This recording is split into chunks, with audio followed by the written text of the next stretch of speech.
Semester 3 અને semester 3માં આપણે cost account last period cost એકાઉન્ટના બેઝિક કન્સેપ્ટ આપણે લીધા હતા માલ સામાન પડતરના, અને એની જે મૂળ વાત કરી હતી કે માલ સામાનમાં જે બે ભાગ પડે છે, પ્રત્યક્ષ માલ સામાન અને પરોક્ષ માલ સામાન.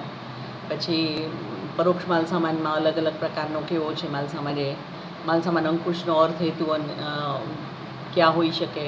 પછી માલ સામગ્રીને અંકુશની જે પ્રક્રિયા છે એને કેટલા વિભાગમાં વેચવામાં આવે, તો કે 2 વિભાગમાં વેચવામાં આવે છે. એટલે અને ઔદ્યોગિક એકમમાં માલ સામાન અંકુશ દાખલ કરવા પાછળના હેતુઓ કયા છે એ આપણે સ્પષ્ટ કર્યું હતું. હવે આપણે જે અત્યારે લઈએ છીએ એ છે માલ સામાન અંકુશ માટેની વિધિ. કે તમારે માલ સામાન અંકુશ તમારા એકમની અંદર દાખલ કરવો છે તો કેવી રીતે તમે દાખલ કરી શકો, તો એના માટેની પ્રોસિજર જે છે એ તો સૌથી પહેલું તો માલ સામાન જ્યારે તમારા એકમમાં એન્ટર થાય એ વખતે જ તમારે કરવું પડે. તો એન્ટર ક્યારે થાય, તો કે માલ સામાનની તમે ખરીદી કરો ત્યારે. તો માલ સામાનની ખરીદી કરો ત્યારે શું ધ્યાન રાખવાનું, તો કે યોગ્ય જથ્થામાં, યોગ્ય ગુણવત્તામાં, યોગ્ય ભાવે અને યોગ્ય શરતોએ. આ બધી યોગ્યતા એ માલ સામાનની ખરીદી સાથે સંકળાય છે. તમારા યુનિટ જે છે એ કદાચ 100 એકમનું ઉત્પાદન કરવાવાળું યુનિટ છે, અને તો તમારે અને પણ વાસ્તવિક તમે કેટલું ઉત્પાદન કરો છો, ક્ષમતા તમારી 100 યુનિટની છે, પણ તમે 50 યુનિટનું જ પ્રોડક્શન કરતા હો તો તમારા માલ સામાન કેટલો જોશે, 50 યુનિટ જેટલો જ કાચો માલ સામાન જોશે. તો ત્યાં જથ્થાની યોગ્યતા જાળવવી જોઈએ. એવી જ રીતે તમે ડે ટુ ડેના ઉત્પાદન, તમારે માલ મંગાવતા કેટલો સમય લાગે છે, માલનો ઓર્ડર પ્લેસ કરો એને કેટલો સમય લાગે છે, ઓર્ડર પ્લેસ કર્યા પછી માલ તમારે આવે છે એને કેટલો સમય લાગે છે તમારા યુનિટની અંદર, એ સમયનું કેલ્ક્યુલેશન કરી અને જથ્થો તમારે મૂકવો જોઈએ. દાખલા તરીકે આખી પ્રક્રિયા કરતાં 3 દિવસ લાગે અને રોજના 50 યુનિટનો વપરાશ હોય તો તમારે શું કરવું પડે, તો કે રોજના 50 યુનિટ અને 3 દિવસનો જથ્થો આવતા લાગે તો તમારે ઓછામાં ઓછો 5 થી 6 દિવસનો જથ્થો છે એ રાખવો જોઈએ. એટલે તમારો જે વપરાશ છે એ અને માલની આખી વ્યવસ્થા છે એ બંનેને કન્સિડર કરી અને જથ્થો તમારે ધ્યાનમાં રાખવો પડે. પછી તો કે યોગ્ય ગુણવત્તાનો માલ સામાન હોવો જોઈએ. હવે તમારું ઉત્પાદનનો આધાર એ શેના પર છે, તો કે કાચા માલ સામાનની ગુણવત્તા કેવી છે ને એના ઉપર છે. કાચા માલ સામાનની ગુણવત્તા સારી હોય તો તમારો તૈયાર માલ એ સારી ગુણવત્તાનો, ઓછા ખર્ચે અને અસરકારક ઉત્પાદિત થાય. તો યોગ્ય ગુણવત્તા ત્યાં છે એ અનિવાર્ય છે. હવે યોગ્ય ગુણવત્તામાં માલ સામાન જોઈએ છે તો શું કરવું પડશે, તો કે તમારે ગુણવત્તાના સ્ટાન્ડર્ડ નક્કી કરવા પડશે. તમે ટેન્ડર બહાર પાડો ત્યારે તમે ગુણવત્તાનું વર્ણન કરીને આપો, પછી જેનું ટેન્ડર પસંદ કરો છો એમાં એ ગુણવત્તા છે કે કેમ એ જુઓ. જ્યારે માલ મોકલાવવામાં આવે છે ત્યારે લેબ ટેસ્ટિંગથી તમે ક્વોલિટી છે એને માપો. ગુણવત્તાને માપવા માટેના લેબ ટેસ્ટિંગ આવતા હોય છે, તો એ ટેસ્ટિંગ પ્રમાણે તમે માપો અને ખરેખર એવી જ ગુણવત્તાનો માલ છે કે કેમ એ તમે ચકાસો. તો ત્યાં યોગ્ય ગુણવત્તા એ જરૂરી છે. પછી યોગ્ય ભાવ, કિંમતો યોગ્ય હોવી જોઈએ. માલ સામાન છે એ તમારે બલ્કમાં ખરીદવાનો હોય છે, ઓપન માર્કેટમાંથી ખરીદવાનો હોય છે, તો ઘણા બધા વેપારીઓ તમારી સામે હશે. તો ભાવતાલ કરીને સામે વેપારીઓ સાથે તમે ટેન્ડર બહાર પાડો. પછી ટેન્ડરમાં પણ સામસામે બેઠક કરીને કયા ભાવે તમને પોસાય છે કે કેવી રીતે તમે આપશો આ વસ્તુનું ડિસ્કશન કરો અને પછી તમે નક્કી કરો. તો યોગ્ય કિંમત સાથે તમારે સોદો છે એ કરવો જોઈએ, જેથી કરીને માલ સામાનની, કાચા માલ સામાનની કિંમત છે એ ચૂકવવામાં જો તમે કરકસર કર્યું હોય તો તમારું કોસ્ટ ઓફ પ્રોડક્શન છે એ નીચું આવે. કારણ કે પડતરમાં કાચા માલની કિંમતો એ બહુ મહત્ત્વનો ભાગ ભજવે છે. પછી યોગ્ય શરતોએ, એટલે માલ વેપારી પાસેથી માલની ખરીદી કરતા હો ત્યારે માલ પરત કરવા માટેની શરત કઈ, માલનું સ્ટાન્ડર્ડ જે આવે છે એમાં કઈ સ્થિતિ છે, તો એમાં કઈ શરતોએ તમારે કામ કરવાનું છે. જે તમે ગુણવત્તા કરતાં નબળો માલ આવ્યો હોય તો એના માટે શું, આવી બધી માલને સંલગ્ન શરતો હોય છે. તો એ શરતોનું ધ્યાન રાખી અને તમારે કામ કરવું પડે. એટલે માલ સામગ્રી ઉપર જે અંકુશ રાખવાની વિધિ છે એમાં પહેલી વિધિ જે છે માલ સામાનની ખરીદી સંલગ્ન છે. એમાં આપણે 4 મુદ્દા જોઈએ: યોગ્ય જથ્થો, યોગ્ય ગુણવત્તા, યોગ્ય ભાવ અને યોગ્ય શરતો. એવી રીતે માલ સામાનની જ્યારે આવક થાય છે, એટલે કે માલ તમારા યુનિટમાં આવે છે ત્યારે તમારે 2 કેન્દ્રો છે એ મહત્ત્વના છે. એક તો કે તમે જેટલો ઓર્ડર આપ્યો છે એટલો જથ્થો આવ્યો. તમે 50 ટનનો ઓર્ડર આપ્યો હોય અને 50 ટનથી ઓછો આવ્યો, વધારે આવ્યો કે એટલો જ આવ્યો. 50 ટનનો ઓર્ડર આપ્યો હોય અને 49 ટન કે 49.5 ટન આવ્યો તો અડધો ટન ઓછો માલ આવ્યો છે, જેની કિંમત તમે પૂરી ચૂકવી હશે. તો માલ ઓછો આવવાનું કારણ શું? આ તમારે નક્કી કરવું પડે. એટલે જથ્થાની તપાસ કરવી પડે કે જેટલા જથ્થામાં ઓર્ડર મૂક્યો છે એક્ઝેક્ટ એટલા જથ્થામાં જ આવ્યું છે કે કેમ. એવી જ રીતે માલ એન્ટર થાય એ વખતે માલ સામાનની ગુણવત્તા કેવી હતી? માલ જ્યારે તમારી ઇન્ડસ્ટ્રીઝમાં આવે છે રો મટીરિયલ, ત્યારે એની ગુણવત્તા પ્રોપર હતી? તમે જે ડિસ્ક્રિપ્શન આપ્યું છે, વર્ણન કર્યું છે, એવા જ પ્રકારની ગુણવત્તા હતી? સાયન્ટિફિક લેબ ટેસ્ટિંગથી તમે માપો, એના વર્ણનથી તમે જુઓ, તો આ ગુણવત્તાની તપાસ કરવાની થાય. એટલે માલ સામાનની આવક થાય ત્યારે અંકુશની બીજી પ્રક્રિયા જથ્થાની તપાસ અને ગુણવત્તાની તપાસ કરવાની આવે. પછી જે કાંઈ માલ આવ્યો છે એની સંગ્રહ અને જાળવણી કરવાની થાય. તો સંગ્રહ અને જાળવણી કરવા માટે તો કે એક તો યોગ્ય રીતે, એટલે કે મેથડ એની પ્રોપર હોવી જોઈએ, અને બીજી તો કે સંગ્રહ માટેની સુવિધા. હવે યોગ્ય રીતે એટલે શું? તો કે જ્યારે માલ આવે ત્યારે એને સ્ટોક પત્રકમાં નોંધવામાં આવે, એને સ્પષ્ટ એના અલગ રેકમાં મૂકવામાં આવે, જેથી કરીને જ્યારે જોતો હોય ત્યારે એક્ઝેક્ટ એ જગ્યાએથી મળે.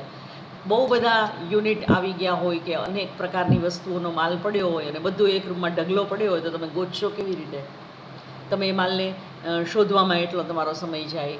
પછી તો કે એ માલ ક્યાંક ભેગો થઈ ગયો હોય, ક્યાંક બગડી ગયો હોય, ક્યાંક તોડફોડ થઈ હોય, તો એને કારણે તમારા માલ પાછળ તમે જે ઇન્વેસ્ટમેન્ટ કર્યું છે એ ઇન્વેસ્ટમેન્ટની તમે પ્રોપર વળતર મેળવી શકતા નથી, યોગ્ય વળતર મેળવી શકતા નથી. એટલે માલની યોગ્ય રીતે જાળવણી કરવી જોઈએ. એ જે પ્રકારનો છે એના માટેની એ પ્રકારની વ્યવસ્થા કરવી જોઈએ. સ્ટોકના પત્રકો મેન્ટેન થવા જોઈએ અને ચોક્કસ જગ્યાએ જ એ માલને રાખવો જોઈએ. અને એ પછીનું છે તો કે સંગ્રહ માટેની સુવિધા. ઘણી બધી વસ્તુઓ એવી હોય છે કે જેના માટે વિશેષ સંગ્રહની વ્યવસ્થાની જરૂર હોય છે. દાખલા તરીકે તમે ડેરી પ્રોડક્ટ તમારે રાખવી હોય તો ડેરી પ્રોડક્ટ માટે સંગ્રહની વિશેષ વ્યવસ્થા જરૂરી છે, કે ફ્રીજ સાથેની વ્યવસ્થાઓ હોવી જોઈએ, શીતાગાર જેને કહીએ, કોલ્ડ સ્ટોરેજ છે એ જોઈએ, તો જ તમે કામ કરી શકશો. એવી જ રીતે કે તમારે સંગ્રહ માટે વ્યવસ્થા કે ઊભી કરવાની થાય છે, કે તમે દાખલા તરીકે બટેટા છે કે મગફળી છે એને તમારે સ્ટોક કરવા છે, તો એના સ્ટોરેજ એ અલગ આવશે. તો એ સ્ટોરેજ માટેની વ્યવસ્થા એ તમારી પાસે હોવી જોઈએ, કે જ્યાંથી ઉંદર જેવા જે છે એનું નુકસાન ન થાય, જીવોથી તમારા માલ સામાનને નુકસાન ન થાય, તમારો માલ સામાન ફૂગ લાગે ને બગડી ન જાય. આ બધાની તકેદારી રાખીને તમારે કામ કરવું પડશે. તો સંગ્રહ માટેની યોગ્ય સુવિધા એ પણ માલ સામગ્રી અંકુશની વિધિનો એક ભાગ છે. એટલે ત્રીજો તબક્કો જે આપણે જોયો એ માલ સંગ્રહ અને જાળવણી. એમાં બે મુદ્દા: યોગ્ય રીતે જાળવણી અને સંગ્રહ માટેની યોગ્ય સુવિધા ઊભી કરવી. જો આ સંગ્રહ માટેની સુવિધા ઊભી કરો ને એની પાછળ તમારે ફાઇનાન્શિયલ ઇન્વેસ્ટમેન્ટ પણ થાય, કારણ કે તમે આજે શીતાગાર ઊભા કરો તો આમ નામ નહીં થાય, એની તમારે કોસ્ટ આપવી પડશે. તમે સ્ટોરેજ કેપેસિટી જેટલી વધારશો એટલું તમારું સ્ટોરેજ માટેનું કોસ્ટ વધતું જશે, નાણાકીય રોકાણ વધતું જશે. એટલે આપણને એમ થાય કે આપણે જથ્થાબંધ માલ ખરીદી રહીએ તો સસ્તો મળે છે, તો એના સંગ્રહ માટે તમારે ઘણો મોટો ખર્ચ કરવો પડે છે. તો સંગ્રહ માટેની એ સુવિધા ઊભી કરો, એની પાછળનું ફાઇનાન્શિયલ રોકાણ અને જથ્થા પાછળનું રોકાણ, આ બધાનું કેલ્ક્યુલેશન કરીને જ્યાં પડતર નીચે આવે ત્યાં તમારે કામ કરવું પડે. તો એટલા માટે સંગ્રહ સુવિધાને જોવાની વાત આવે છે.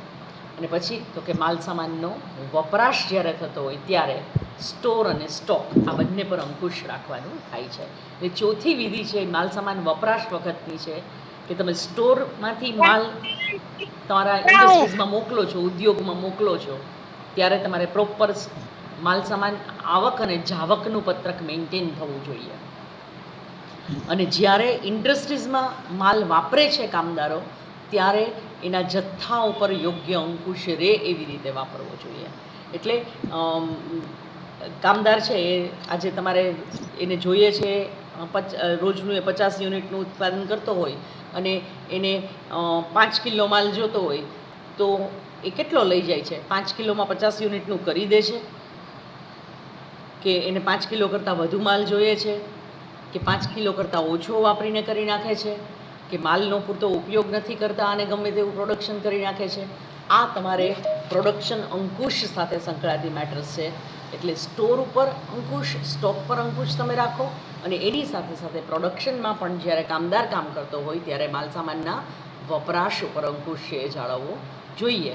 આ અંકુશ તમે જાળવશો તો માલની પડતર નીચી આવશે. એટલે આપણે માલસામાનની પડતર નીચી લાવવા માટેની જ આખી વ્યવસ્થા કરવી પડશે અને એટલે આ માલસામગ્રી અંકુશની આખી વ્યવસ્થા છે એને તમારે કન્સિડર કરવી પડે. હવે માલસામગ્રી અંકુશની વાત કરી પછી હવે આપણે જઈએ છીએ એ સ્ટોકની જુદી જુદી સપાટીઓ ઉપર. હવે સ્ટોકની જુદી જુદી સપાટીઓ છે એના ઉપર આપણે કામ કરવાનું થાય. તો હવે જે મુદ્દા છે એ બધા જ દાખલા સાથે કન્સર્ન છે, કારણ કે આ બધા જો બેઝિક થિયરી તો આપણે કન્સેપ્ટ સમજવા માટે લીધી. હવે આપણે જે દાખલાઓ કરવાના છે એના કન્ટેન્ટ લેતા જઈએ છીએ. એટલે આમાં સૂત્રો આવશે અને આ શું કામ કરે છે એનો સંદર્ભ આવશે. હવે જુઓ કે સ્ટોકની અલગ અલગ સપાટીની ગણતરી કરવાની છે. એમાં ગુરુત્તમ સપાટી એટલે કે વધુમાં વધુ જથ્થો સ્ટોકનો કેટલો રાખી શકાય તે, લઘુત્તમ સપાટી એટલે ઓછામાં ઓછો જથ્થો કેટલો રાખી શકાય, વર્દી સપાટી એટલે ઓર્ડર ક્યારે મૂકો, વર્દી એટલે ઓર્ડર મૂકવાની એટલે વર્દી સપાટી થઈ. સલામતી સપાટી કે તમારી સલામતી ક્યાં જળવાય છે તે સ્થિતિ. અને એક આવે છે ભય સપાટી. તો એ અત્યંત જોખમી સ્થિતિ હોય એ કઈ.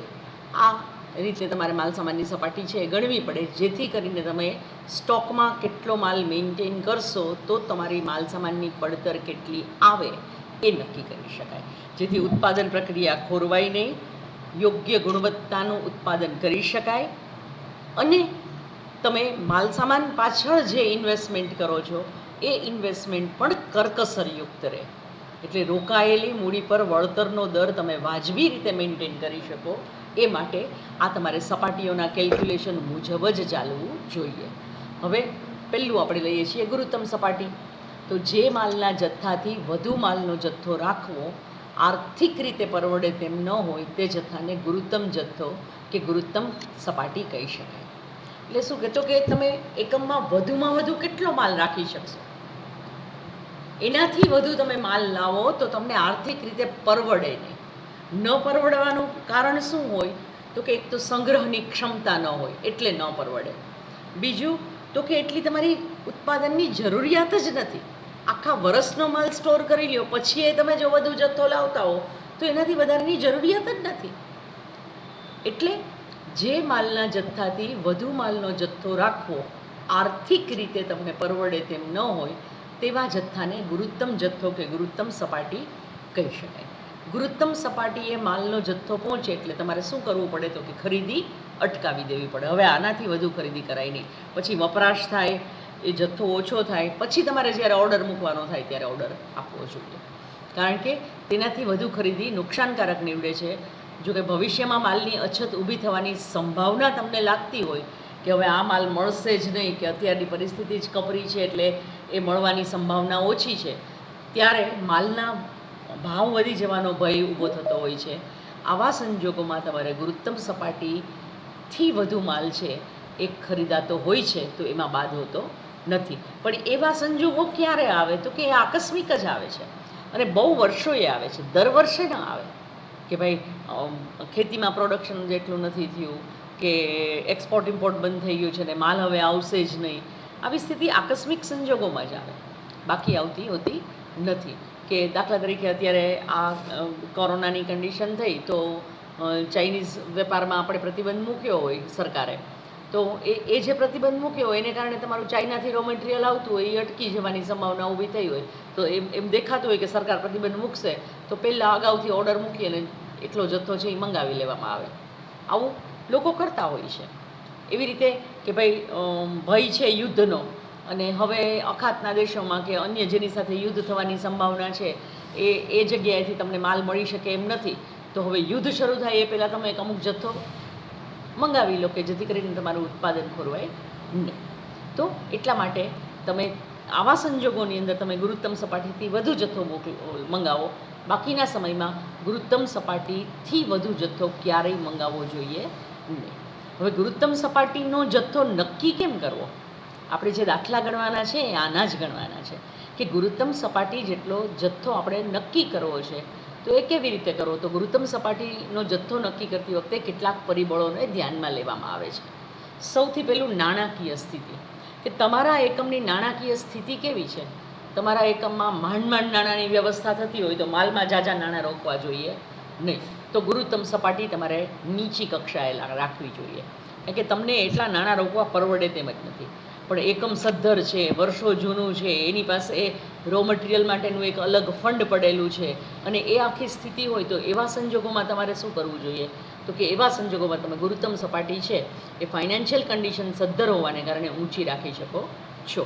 પણ ફાઇનાન્શિયલ કન્ડિશન સદ્ધર ન હોય તો ગુરુત્તમ સપાટી તમારે બહુ ઊંચી રાખવી જોઈએ નહીં. આ ઉપરાંત તો કે બીજું પરિબળ માલ સંગ્રહની સુવિધા. વધુ જથ્થામાં માલ ખરીદી લ્યો પણ એને સંગ્રહ કરવાની તમારી પાસે વ્યવસ્થા જ ન હોય તો એ જથ્થો રાખશો ક્યાં? તમારે ભાડાના ગોડાઉન છે એ મેળવવા પડશે, ત્યાં બધી વ્યવસ્થાઓ ઊભી કરવી પડશે. હવે એ ગોડાઉન તમારી ફેક્ટરીની બાજુમાં ન મળ્યું હોય ને ક્યાંક દૂર મળ્યું હોય તો ત્યાં પાછું એડમિનિસ્ટ્રેશનની આખી વ્યવસ્થા છે એ તમારે અલગ ઊભી કરવી પડે. તો માલ સંગ્રહની સુવિધા ન હોય ત્યારે પણ મુશ્કેલી ઊભી થાય છે.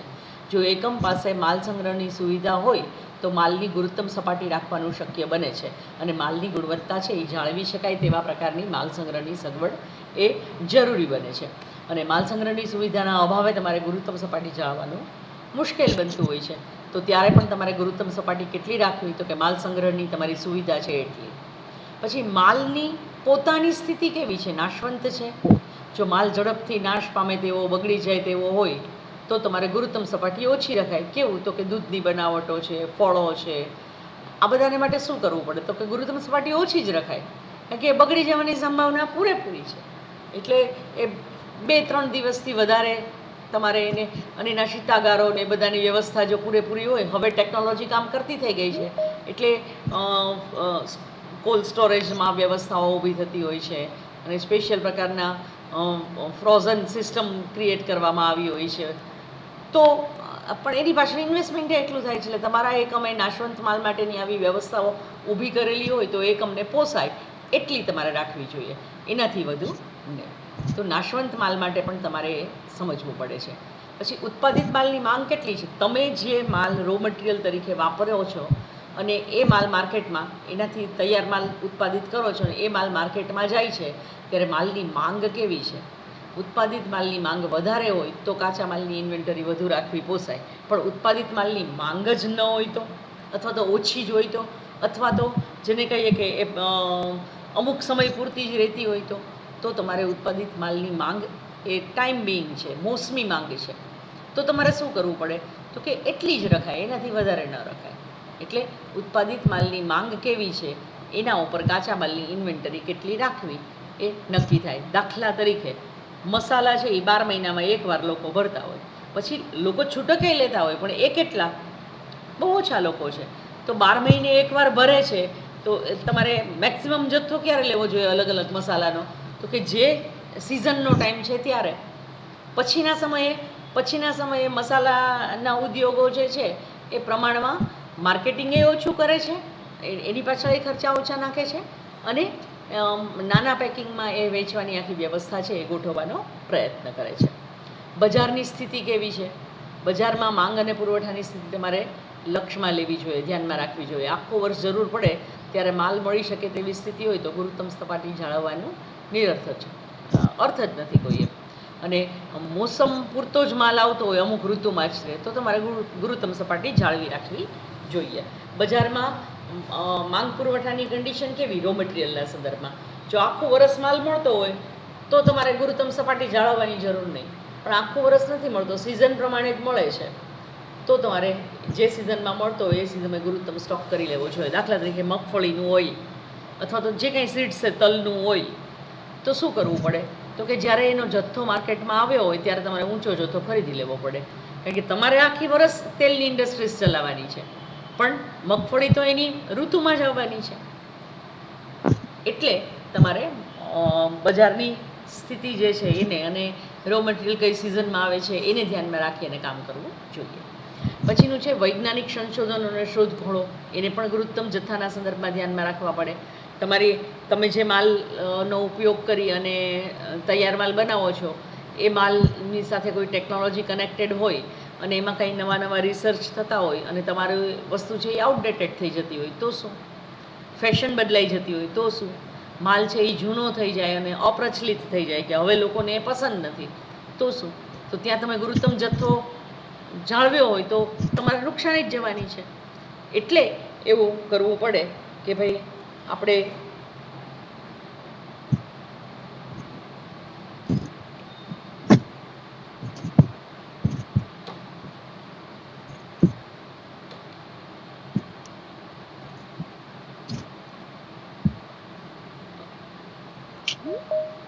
કેટલો જથ્થો જાળવવો, તો કે વૈજ્ઞાનિક શોધખોળો જ્યાં જેટલી અસર કરતી હોય એને સંદર્ભમાં ધ્યાનમાં રાખી અને એ પ્રમાણેનો જથ્થો છે એ જાળવી શકાય. તો જ્યારે તમે ગુરુત્તમ જથ્થો નક્કી કરો છો ત્યારે આવું માલ આઉટડેટેડ થઈ જવાનો, અપ્રચલિત થઈ જવાનો, ફેશન બદલાઈ જવાનો ભય હોય તો તમારે ન કરાય. પછીનું છે સોંપણીનો સમય. માલનો તમે ઓર્ડર મૂકો અને તમને માલ તમારા એકમમાં આવે ત્યાં સુધીનો સમયગાળો કેટલો છે? હવે દાખલા તરીકે તમે રાજકોટથી જ માલ મંગાવતા હો રાજકોટની ઇન્ડસ્ટ્રીઝમાં તો સમય ઓછો જ લાગવાનો છે, પણ તમારો માલ છે એ મુંબઈથી આવતો હોય કે કલકત્તાથી આવતો હોય તો વધુ સમય લાગવાનો છે, અને એ જ માલ જો ચાઇનાથી આવતો હોય તો કદાચ મહિનો લાગવાનો છે, કે એ જ માલ જર્મનથી આવતો હોય તો મહિનો લાગી જવાનો છે. તો માલનો ઓર્ડર મૂક્યા પછી માલની સોંપણી માટે કેટલો સમય લાગે છે એ લક્ષમાં લેવું જોઈએ. જો બહુ મોડું થતું હોય તો સમયસર કાર્યો થઈ શકતા નથી, એટલે માલ સંગ્રહ એ નિરર્થક નીવડે છે. તો તમારે સોંપણીનો સમયગાળો ધ્યાનમાં રાખી અને માલ સંગ્રહની આખી વ્યવસ્થા છે એ ગુરુત્તમ જથ્થો નક્કી કરવો જોઈએ. સરકારી નિયંત્રણો. કેટલાક માલ સામાનમાં અમુક જથ્થાથી વધારે ખરીદી કરી શકાય છે અને સંગ્રહ કરી શકાય છે, પણ કેટલાકમાં આપણે નથી કરી શકતા, કારણ કે ગવર્મેન્ટનું જ નિયંત્રણ હોય કે આનાથી વધુ જથ્થો તમે રાખશો તો તમે વધુ સ્ટોક કરી અને બ્લેક માર્કેટિંગ કરાવવા માગો છો કે કૃત્રિમ રીતે ભાવ ઊંચા લઈ જવા માગો છો. અને જ્યારે બજારનું દબાણ હોય, કોમન પબ્લિકનું દબાણ હોય ત્યારે પોલિટિકલી સરકાર છે આવા નિયંત્રણો મૂકતી હોય એવું જોવા મળે છે. તો સરકારે પુરવઠા અંકુશ ઉપર અમુક નિયંત્રણો રાખેલા હોય છે. જો આ અંકુશ જે છે એની શરતોનો ભંગ થતો હોય તો એ શરતોનો ભંગ કરી અને ગુરુત્તમ સપાટી જાળવી શકાય નહીં, કારણ કે ત્યાં તમે કાનૂની જોગવાઈઓનું પાલન નથી કરતા અને કાનૂની જોગવાઈઓનું પાલન ન કરવાને કારણે એકમ છે એ ગુનામાં આવી જાય આવું બને. પછી બગાડ અને ઘટ. અમુક પ્રકારના માલ સંગ્રહમાં બગાડ અને ઘટ થવાની શક્યતા વધુ રહે છે. રસાયણો, પ્રવાહી લિક્વિડ, વાયુ, ગેસ ઉડી જવો, આ બધાની માલમાં ઘટ પડે છે અને અમુક માલ પડ્યો બગડી જતો હોય છે. એટલે બગાડ અને ઘટને ધ્યાનમાં રાખી અને ગુરુત્તમ સપાટી તમે કેટલી જાળવી શકો છો એ તમારે નક્કી કરવું જોઈએ. ભાવની વધઘટ. જો તમે માલના ભાવોની કિંમતમાં મોટી વધઘટ થતી હોય તો તેવા માલની ગુરુત્તમ સપાટી જાળવવાનું શક્ય બને છે. જો માલના ભાવો જે છે એની કિંમતોમાં બહુ મોટા પ્રમાણમાં વધઘટ થતી હોય તો તમારે શું કરવું પડે કે ઓછી કિંમતો હોય ત્યારે વધુ જથ્થો છે એ લાવી અને વ્યવસ્થા કરવી જોઈએ કે જેથી કરીને તમે નીચી કિંમતે કામ છે એ કરી શકો. તો માલની વધઘટ છે એને તમે ત્યાં કન્સિડર કરી શકો છો.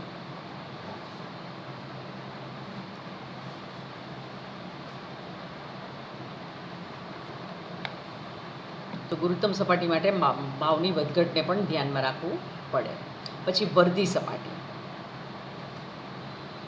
એટલે ગુરુત્તમ સપાટી નક્કી કરવા માટે તમારે વર્ધી સપાટીને પણ ઓર્ડર મૂકવા માટેની કક્ષા જે તમે નક્કી કરી હોય છે એને પણ ધ્યાનમાં રાખવી પડે છે. એટલે વર્ધી સપાટીના સંદર્ભમાં આ નક્કી થાય છે કે વર્ધી એટલે કે ઓર્ડર આપવા માટેની જે સ્થિતિ છે એ કઈ છે, એ કક્ષાથી વધુ ગુરુત્તમ સપાટી તમારે રાખવી જોઈએ, એનાથી ઓછી રાખી શકાય નહીં. તો જે સપાટીએ માલની ખરીદીનો ઓર્ડર મૂકવામાં આવે તેને વર્ધી સપાટી આપણે કહીએ છીએ. તો એ મુજબ તમારે ગુરુત્તમ સપાટી રાખવી જોઈએ.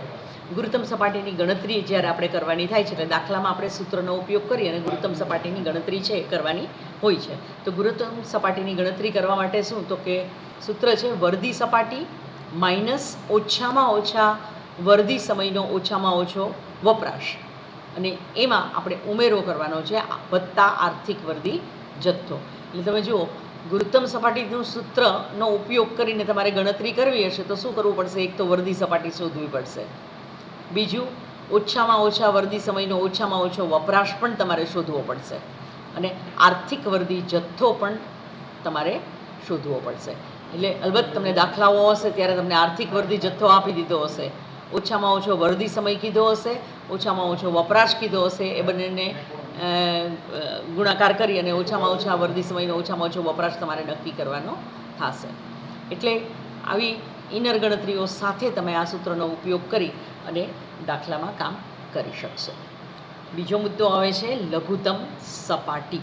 હવે લઘુત્તમ સપાટીના મુદ્દાથી આપણે આવતા પીરિયડમાં કામ છે એ કરશું.